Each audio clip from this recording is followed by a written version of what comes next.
Okay, I believe the recording has started. We are here with David Nothmann. David, would you like to introduce yourself? What is your name, age, and job title? David Nothmann. I am 52 and I am currently serving on a few boards. I serve as the chairman of the board for a company called 3 Bar Biologics. I'm a board advisory member for Agrispheres. Both of those are startups. And I am in between roles because the company I was with was purchased 3 weeks ago by Bayer Crop Science. It was a startup of about 3 years, and it was called Unfold, and I was the chief operating officer at that company. Okay, so you were the chief operating officer, and so what are you looking for? Are you going to be looking for a new role, or you're going to be, what are your short-term plans?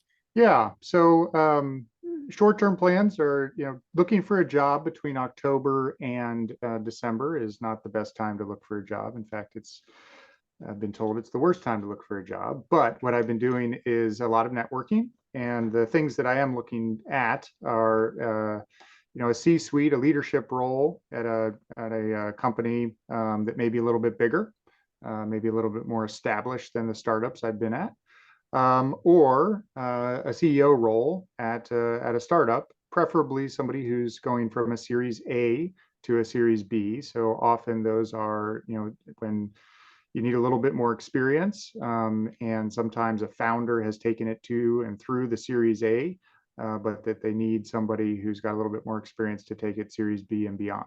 So those are things I'm considering. Although I won't rule out some other opportunities that have crossed my path in recent days, kind of keeping the doors open. Okay, so this is kind of exciting because we are talking to a room full of students who are mostly juniors and seniors and will begin looking for employment this year and next year. So I want to come back to the job search discussion, but maybe we can kind of go through some of these other questions just to kind of like learn a little bit more about your background and stuff. Sure. Okay. Yep. Okay, cool. So whether you want to talk about your last role, or maybe you could even just like pick your favorite role. Let's talk about what product or service are you selling, or does your company sell? Yeah. So what I've noticed, if I look back and think through my experience, one of the common threads, the red thread, if you will, is that I love bringing new products to market. I love taking innovation and bringing it to market. And so a lot of that is product launches. I've had the benefit of launching over 50 products in my career. And while at Unfold, the thing that we were bringing to market were seeds for the vertical farm space. And seeds in that space are a little bit different than conventionally bred seeds for outdoors or for even greenhouses. In the case of vertical farming, it's 85% or more artificial light. And so those seeds, in addition to that artificial light, can be selected and bred to benefit different humidity, temperature controls, all sorts of different things. And that's what we were doing. We were screening towards better seeds for that environment. Okay, so a foot in the seed industry and a foot in the protected ag industry, or high-tech greenhouse or vertical farming, right? Yep. I do know that we have a student, or at least one, that's interested in vertical farming, so that'll be interesting for them. Let's see. So who would you say were your customers? Vertical farms were our primary customers. We had partnerships in 4 different continents. We had struck very strong relationships with about 10, we called them innovation partners. It was an innovation partner program where we would collect data and they would share information with us about their growing environments. And then we would use that information to improve our predictive breeding approaches. And so 3 of those were announced publicly, so I can talk about those 3. One of which is Bowery Farming, based out of New York or New Jersey. And another one was a Canadian company called Goodleaf, and they're actually kind of interesting. I'll come back to them. And the other was a Asian-based smaller firm, and so those three in the three different areas, two in North America, one in Asia, were different sizes and different scopes. One of the challenges that vertical farms have had is the cost of energy, right? So you're essentially transitioning other costs, cost of transportation, and cost of labor potentially if you're automating things for cost of energy. And I spoke briefly about the Canadian company Goodleaf. In Canada, the average kilowatt hour average is about 9 cents per kilowatt hour, which is significantly lower than other regions. And then for folks that can negotiate a more beneficial, they can get it all the way down to 2.5 or less cents per kilowatt hour. So I think that some regions are better suited to vertical farming today. The other piece, Canada imports a lot of its produce, right? They can only produce produce locally, either in a greenhouse or outdoors. In a greenhouse, they can do it year round, but in a outdoors, they can only do it a few months out of the year. Yeah. Okay, perfect. Maybe we can come back and see, because you were involved in the industry and maybe without violating any confidentiality about your specific relationships with companies, obviously you were prospecting, and with market research. Maybe you could talk a little bit about some of the companies that make up that vertical farming space. Sure, we can come back to that. Do you want me to do that now, or you want to? Yeah, maybe let's do that now because I'll forget. Yeah, so I think we segmented into smaller independent farms that were, vertical farms can be segmented into one operation. Probably the smallest vertical farm that's not in your house, which we weren't targeting, is like a container farm, right? And so you see these container farms, meaning like a semi-truck container that's converted into a farm. Those ultimately would be challenging for us to get much in the way of volume of seeds. We talked with some makers of container farms, because if you could get the recipe right for them, then they could be a distribution for your seeds, right? So it's a little bit around scale, right? You want to have a significant volume.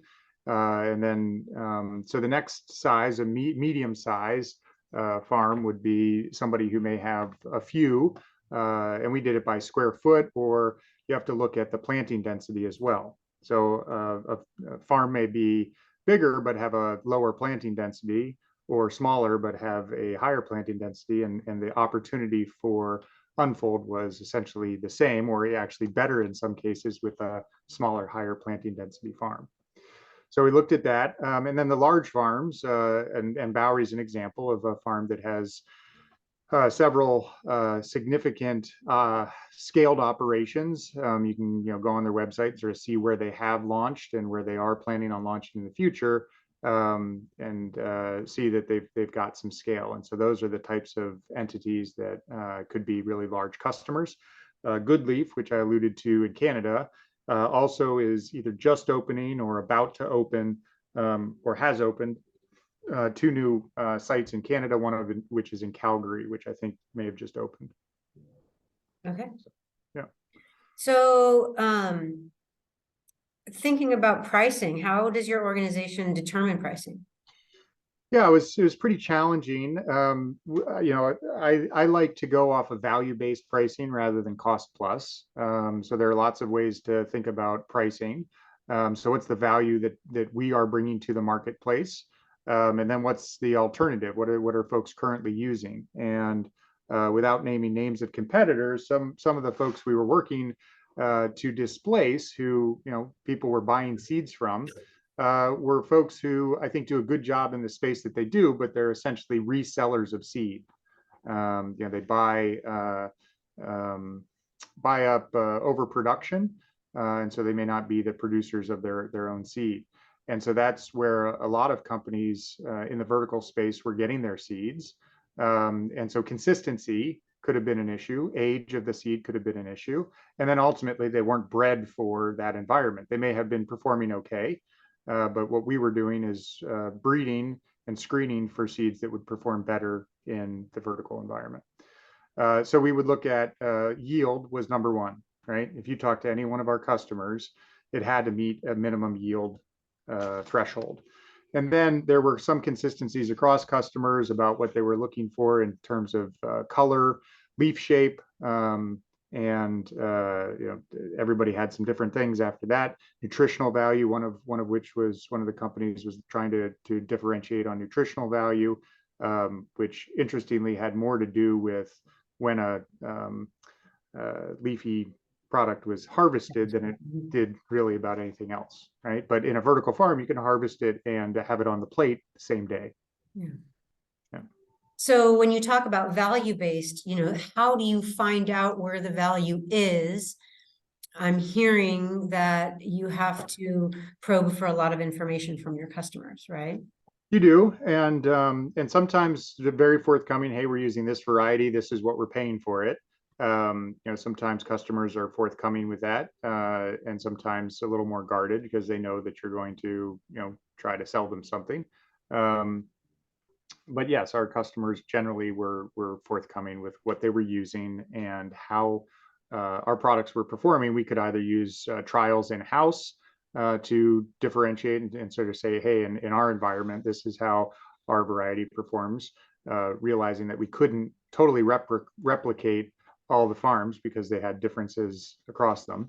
But the customers would also be running a lot of trials. Yeah.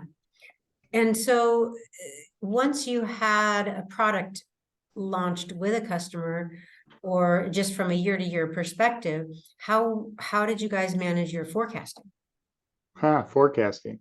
Well, part of our contract was to, because seeds in particular have a long production lead time, at least the way that they're traditionally grown, anywhere from 9 to 18 months in terms of lead time. We would, our standard agreement would ask for a binding commitment from someone for a forecast. So if they wanted it, it was in their, if they wanted a certain amount in a certain time, it was in their benefit to provide us a forecast. And so, yeah, so thinking about the different types of forecasting, there's forecasting for volume, for production volume, and then there's forecasting for budgeting, right? So how would you define the difference between the two?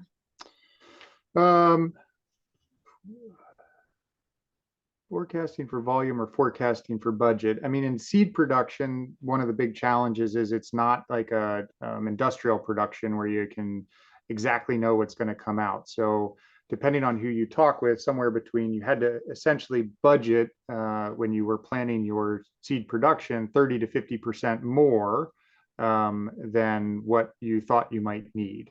And if you wanted 100, you have to actually budget and grow 130 to 150%. And sometimes you'll only get 100. Sometimes you'll get, even less than that, even if you over budget, as you well know. So that in this case is a big challenge because you can end up with a lot of extra seed, and then you have to figure out how to work through it. We didn't get to that point, although we did have a couple instances where we had more than we had, the budgeted and expected. But we also had some instances where we got a lot less. And so at that point, you have to think through, well, what could you substitute? What else has the customer tried? And you have to have some flexibility in your contract to allow you to do that. Okay, perfect. All right, so then let's get into some more personal discussions. How did you get into agriculture? I used to say dumb luck, but now I think it just had to do with a little bit of passion around what was important to me at the time and continues to be, which is I went back to get my MBA, and I had always had sort of this connection with the environment. And at the time, I think I was somewhat circumspect or doubtful about big companies. I had done a little bit of work for a nonprofit in New York City, and that work had rated. It was essentially a early predecessor of ESG. They were rating chemical companies. That was one of the things they did. And so I was introduced to a lot of the chemical companies, Dow, or some of which don't exist anymore, Union Carbide, Monsanto, et cetera. And I took a role as part of the MBA internship program with Monsanto, saying, hey, it's one thing to cast stones from the outside, it's another to go in and really understand. And so what started as an internship turned out to be 13 years with Monsanto, because I really started to appreciate that the people who worked there were very much in line with my thinking, which was let's see what we can do to improve things from where we work. And there was a genuine interest in making improvements to the environment, and then ultimately other areas of ESG would have become ESG. And so that's how I got into agriculture. Okay, so what would you describe as the segment of the industry that you've worked in? Within agriculture, um, it's the crux of bringing innovation to the market. So early on, my first few years within Monsanto were on the R&D side, even though I didn't study anything related to science or engineering. I was doing deals within the R&D group. How do you bring how do you bring that innovation to the marketplace? Worked in the M&A group a little bit at Monsanto, and ultimately joined the commercial group to bring new products to market. So I would say that's alluded to it earlier, but that's the red thread, bringing innovation to market. Okay, perfect.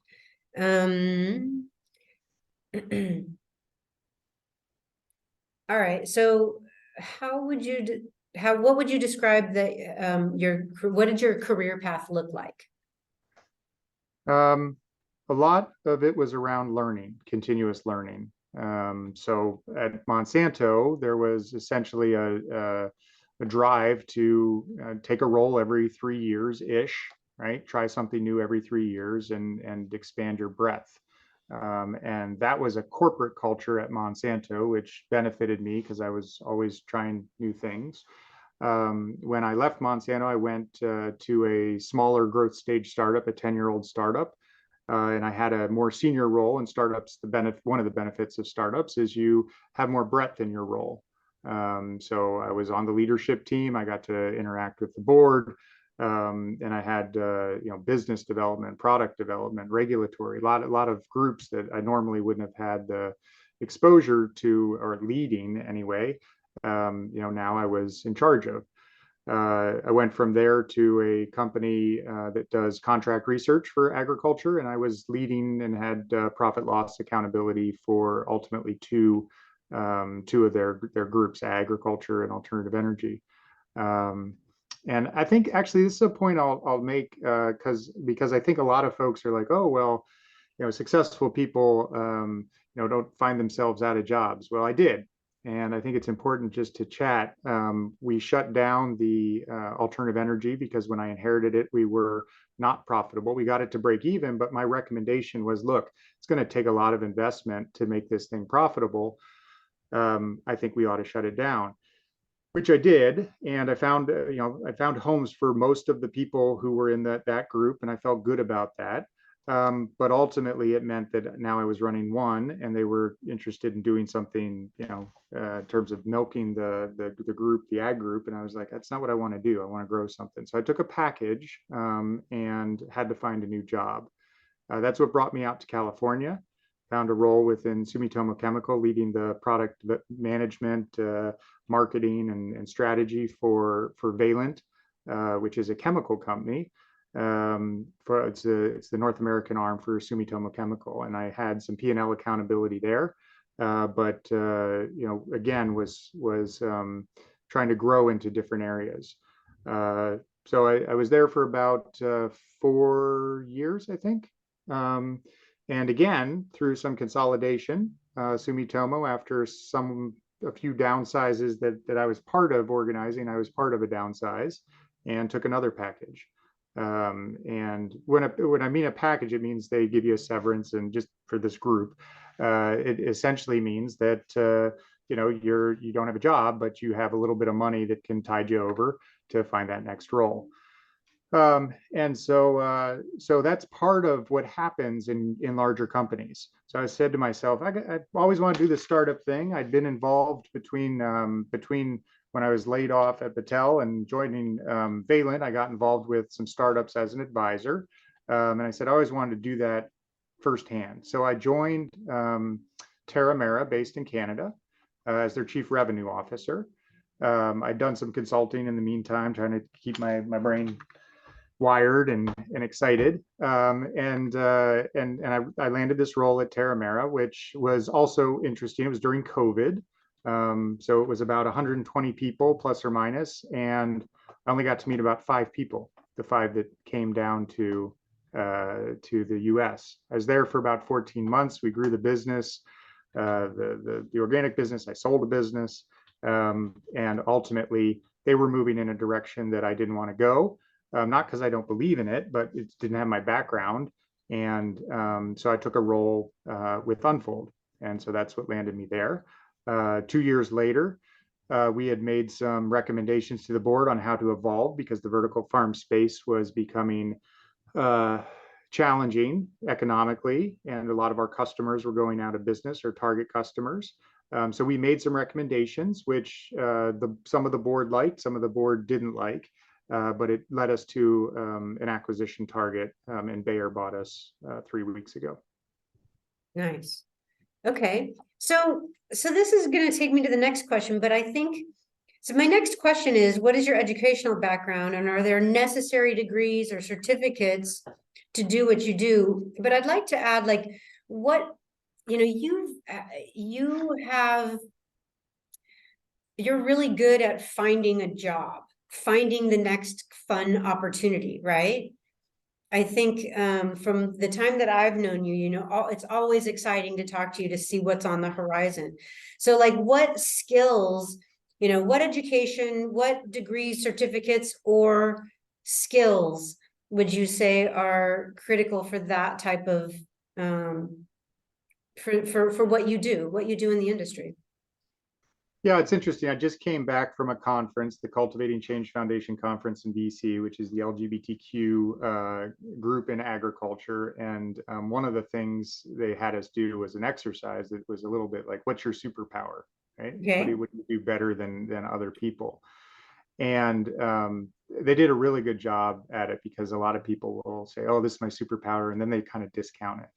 And they said, well, don't discount it, because if you think about what it is that you do, and I would say that I'm a connector, I'm a networker. And some people use that term as something that's negative, but I don't think it is. Like, I put deposits in the bank for a later date. Like, I'll connect with people and find something, a genuine connection with them, and say, oh, well, I know that this person, I know, Kimberly, you love horses, right? And you love not just horses, but the connections that they make with people, and how do you do some things outside of that. So in the back of my mind, I'm like, oh, well, Deb Shatley loves horses. And so I start to say, how do I bring these 2 people together? Not for any benefit of my own, other than these are 2 people I care about who, might have an interest in connecting. And I don't know as if that is a learned skill through my education, but it's something that I do. I love to do, and because I love it, I just keep doing it. And it's basically, gotten you, and it's opened up opportunities, it's opened up doors for you, just because you continue to stay connected, and you hear things that are going on, right? Yeah, I'm doing it now. So right now I'm talking with a lot of startups. I have a little bit extra time. I'm talking with those startups. Many are in ag, not all of them.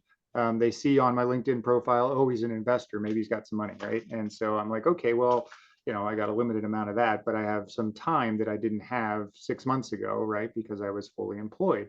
And I've been having these conversations with them, and sometimes it's just some guidance and thoughts and information. Sometimes it's a recommendation. Oh, this is a person you should meet. But those are deposits in the bank. And who knows? They also now know that I'm between roles, the types of things that I might be looking for. And somebody may call up and say, hey, I heard you were looking and I'd like to talk with you. So Yeah. that's what's going on. I just for clarity, I studied American Studies and German in undergraduate. Nothing to do with agriculture. Didn't grow up on a farm, um, and you know, I studied abroad. I lived abroad for about 3.5 years, and that is a very humbling experience when you have to explain why American politics are doing what they're doing, and you don't really know or agree with everything that's happening. And the other piece on the American studies is to consolidate lots of disparate information and try to communicate it. So I think it's helped me become a decent communicator, and it's helped me think more broadly than the immediate. And then your master's degree? I was an MBA through NYU, and that taught me a lot of the fundamental skills around finance, marketing, et cetera. And I chose at NYU in New York because of some of the opportunities that New York City offered. I spoke about this. I don't know, is it an internship or part-time work for this rating company that wouldn't have been able to have happened. But even the little frogs, those little frogs on coffee that you see through Rainforest Alliance, right? Right. Coffee. So I worked on in part on that product and that concept. I was not, it was not my concept, but our consulting group was brought in to work with Rainforest Alliance to help them think through it. So it's interesting to see that now out there. I remember the two people who brought us in, Rob Saffer and Lonnie. Can't think of Lonnie's last name, but I can think of them in my head because we were talking about these little frogs and how they wanted to certify coffee. Wow. Okay, that's fun. Um, all right. So then, where do you see yourself in 5 years or even 10 years? Yeah, I mean, there's always sort of this idea of, do you keep, does, as your career progresses, what is it that you want to do? And at the heart of it, I want to be working for a company that has a purpose, that I believe in that purpose. Agriculture often serves that because there's a connection to feeding people and offering folks better nutrition and whatnot. So there's lots of opportunity within the ag field to be doing that. But I want to be doing it with people who I like being around. I'm at work quite a bit. So whether it's in person or on Zoom, I want it to be people who I enjoy being with, and who share that purpose, and that it's a fun environment. It's one of the things that I enjoyed most about Unfold. I feel that we built a supportive environment. There's always things you can improve on, but that's something that I really want to be doing. So those roles could be in a large organization as part of the leadership. I like being part of the leadership because I think I've got some things to offer there. It could be leading a company as a CEO or managing director. But as I'm still figuring out what that's going to be in the short term.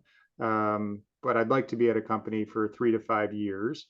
In 10 years, I hope to still be working. I'm not looking for that early retirement.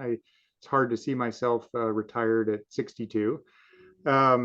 But I think just helping people in the food and ag space. I'm pretty dedicated to that space. Yeah, it's funny. I think the word retirement, like, what is your definition of retirement? My financial advisor or financial planner has asked me that, how do you define retirement? And I'm like, well, I consider retirement being like when I wake up, I get to do what I want to do. I don't have to do something that someone else is telling me I have to do. And he's like, well, if that's the case, Are don't you you think you're retired? already retired? Just yeah, pretty much. So that feels good. All right. So what does a day in the life look like for you? This is a little bit atypical because I'm 3 weeks out and don't have a group. But today, what it looks like is I wake up and I try to do something for me that might be physical, right? Could be riding my bike or running or walking the dog. I try to do something for me in the morning every day. I do keep a calendar, and I do make sure that I'm reaching out and networking with people several times a week. So on any given day, that's likely to happen. And then in this case, I'm doing some research on various companies or entities that I'm interested in. And Yeah, I would say that the work from home or the remote hybrid has given me an opportunity to do some different things with my family. So today, let's see, today I did some things late last night on the cooking front to prep because we're having some people over tonight, but that's not uncommon, right? It's sort of I can do things in terms of things around the house that I wouldn't maybe have done when we went into the office every single day. So So how long have you been working either remote or in hybrid type role? since 2020, since COVID, yeah, I'd say 3.5 years I've been in that role. So through COVID, it was 100% remote. And then with Unfold, where I'd been just about 2 years, it was a hybrid with, I'd say, 3 days a week at home and 2 days a week in the office. And where was the office, around where you live, or did you have to commute? It was Sacramento, so it was an hour and a quarter. It was a bit significant commute. And So, so, and because the next question is, where are you living now? yeah, I live in East Bay, so in the Danville area. Yeah. Yeah. Which is actually, I say at the time I said it's equally inconvenient to Sacramento, Silicon Valley, or San Francisco, Yeah, or yeah, it's equally convenient. So it's an yeah, hour, right? yeah, for sure. Yeah, exactly. That's like um where I am, there's no in San Luis Obispo, when I was working in the industry, I was pretty equally inconvenient because there's no major commuting airport in San Luis Obispo. Basically, you've got, you've got to add an It was, extra leg to wherever you're going. yep, But if I was willing to do the trek to LA or to San Francisco, I'm equally as inconvenient to get to yeah. either. Um, okay, and so here we go. What do you love about your job, and what do you hate about your job? So what I loved about my prior role was the people, right? I mean, I sort of alluded to where do I want to be in 5 or 10 years, and when you have that group of people that you like working with, that makes a huge difference. People you care about. I would say that through this, although we were able to place a number of people, we did have to lay off some folks. It didn't go with the acquisition. And just yesterday, I started a job work search group. And so anybody who hasn't yet landed a job, we're now meeting once a week. And I want to, like, there's back of my mind, it's like I want to help land every one of those people a great job. Yeah, So that's great. And so then what would you say is the hardest, or what you hate about your job? I think while I like some of the benefits of remote work, I do like seeing people and interacting with them. And so ensuring that there were opportunities to do that and that people valued them. I can tell you they were at Unfold. They were probably less frequent than we wanted them to be, where everybody came in. Obviously, there were some people. We had a concentration of people in the Davis, Sacramento area, but we had several folks from Seattle. We had one person in Southern California, somebody else in Santa Cruz. So we had to work to get people together, right? Initially, we did those every month, but that starts to get expensive when you're flying everybody in. We switched to every quarter, and that's kind of where we ended up. But those daily interactions, I miss the daily interaction, right? So finding that rhythm that allows you freedom to give people the time that they want with their families and need, and at the same time make that bond and connection. That's how do you find that balance? That's the challenge. Yeah, for sure. There isn't really a balance. There's kind of I have a coach right now, and he says that, sometimes you have to do instead of, and sometimes you have to decide instead of, I'm going to do this instead of that. Yep. And sometimes you Okay. have to say in addition to, right? Sometimes you have to say, my plate is full, but if I want to get to an instead of, I have to do an addition to first. So for a minute, my plate's going to be overflowing in order for me to get to that other place. And then, like anything, hold your breath long enough and everything will change, right? So if you, that's Sometimes, something else that a mentor of mine in the early years of my career said to me is, he says, well, the one good thing if you come to work for us is that if you don't like your job, just hold on, it'll change. Yeah. And the problem is if you do like your hot job, just hold on because it'll change. And I that's, like change. It's actually, I'm glad you brought up change because we did an assessment, like you could do this self-assessment. I can't remember exactly where we did it. I think it was at Valen at the time, and I just can't remember if we did it as a group or I did it online. I know what I did. I put my leadership team. So I have my own little leadership team within marketing, and we did one of those 8-part LinkedIn courses, right? okay. And one of them, you did an assessment of how much do you like change. And as I did it, I realized like I'm pegged almost at the love change, love new things. And what it made me realize in talking to my team is that some of them didn't like change, right? And just because I like it doesn't mean everybody's wired the way I am, right? And some people want to come in, wake up, and do the same job every day, Yeah. right? And we need those people. Like Yeah. there's Yeah. not a value judgment. It's just people are wired differently, and we need every type of person. But it's a reminder that when I'm like doing change management or excited about doing something, there Not are people everyone's who are excited.